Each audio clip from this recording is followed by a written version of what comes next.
This clip is brought to you by SaveWithConrad.com.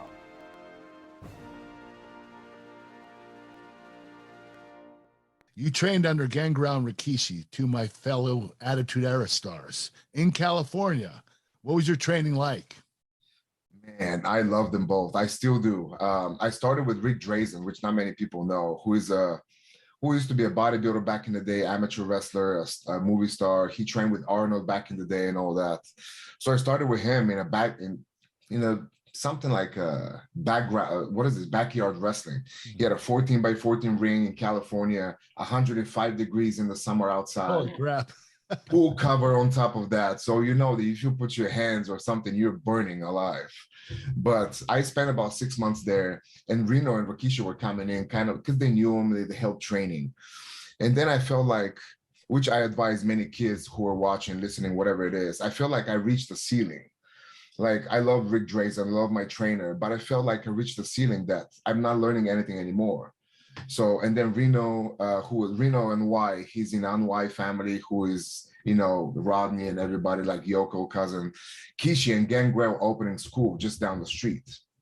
And I said right away, I moved in and I started training. It was the best training ever. It was so much different because we did a lot of endurance. It was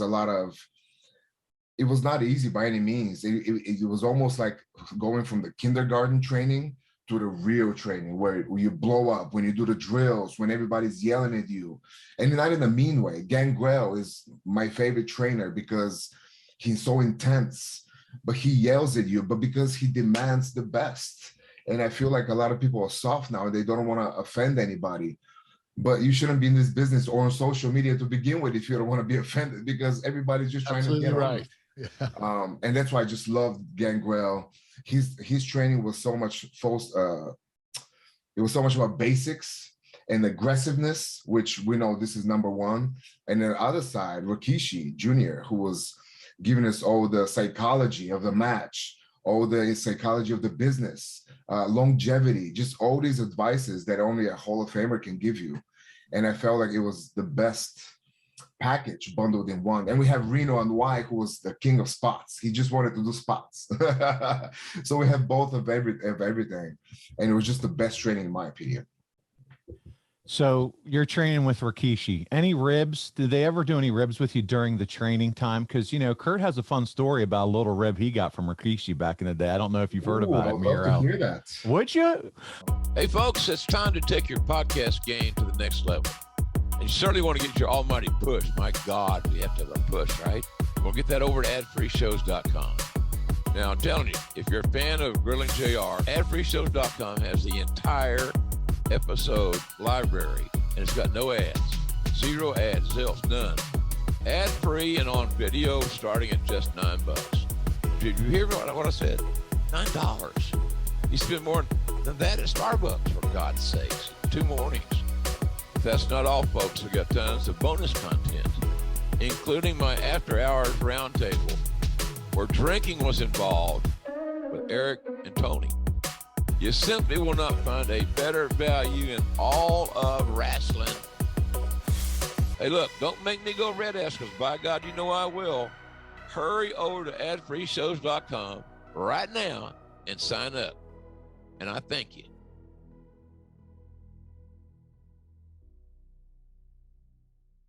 Well, Kurt, do you want to share or do you want me to share? I'll share. What the hell?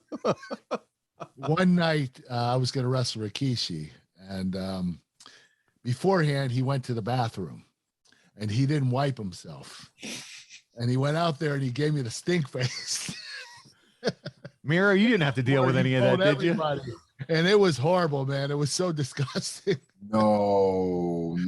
Yeah. But he admitted it, and he told me, and I was like, what am I going to do? He's a badass. He's 500 pounds, big guy. You lay into him, it's not going to hurt him. Was that early in your career? I took it like a man. Yeah, my rookie year. Oh. So that wasn't part of your training at all, Miro? No. Okay. Yeah. No, actually, I'm very proud. I don't know if I'm proud or maybe sad that Kishi never gave me a stink face ever. Oh. Yeah. Wow, and he trained you. Oh. And I had matches with him. We had a 1-year anniversary, student versus the But every time it comes to it, he always got me out of it. Somebody will make a run in, or somebody I'll get out of it. And yeah, man, he was no so stink face for Miro. Good for you. Well, not yet. He must have liked you. Yeah. I hope so. Well, listen, you're in the wrestling business for a little under 2 years when you're signed by the WWE. That's big time. How did that all work out? How did you get in touch with them, and what was it like to finally be signed with them? Man, if I tell you that it's all God and not only God and him alone, I'm not going to lie to you, because my career, not even my career, my life always been about God and him leading me and me just following his steps. So it was very, what was the question again before I go into a long spiel? Oh, no, it's all good. So just signing with WWE, how did you get in touch with them, and what was it like to be signed? So I was training, as you said, about 2 years, even less. And Gangrel, Rikishi, and all of that, they were saying, you know, you may have an opportunity to go to the TNA or WWE. And I totally laughed it off. I was like, are you kidding me? Like, these guys are like semi-gods. Like, there's no way. I look at me, I'm just a 24-year-old Bulgarian. You know, it's just not going to happen. I'm just happy to be in the ring. I love training. I love all that. So just keep doing the work. And eventually they sent me to a tryout, SummerSlam 2010. I went in a tryout. I got in a fight in my tryout. Yikes. Yeah, well, look, I understand everybody's trying to get a job, but we have these cold matches. You and you come in. And this guy like clotheslined me one time in the nose. I'll let it go. You know, you're excited. I'm excited, whatever. I kick out something. He gives me another one right in the nose again. I'm like, you just cover. And he covers me and I kick out and I throw my elbow right in his face. Like, fuck off. Sorry, excuse my language. A receipt.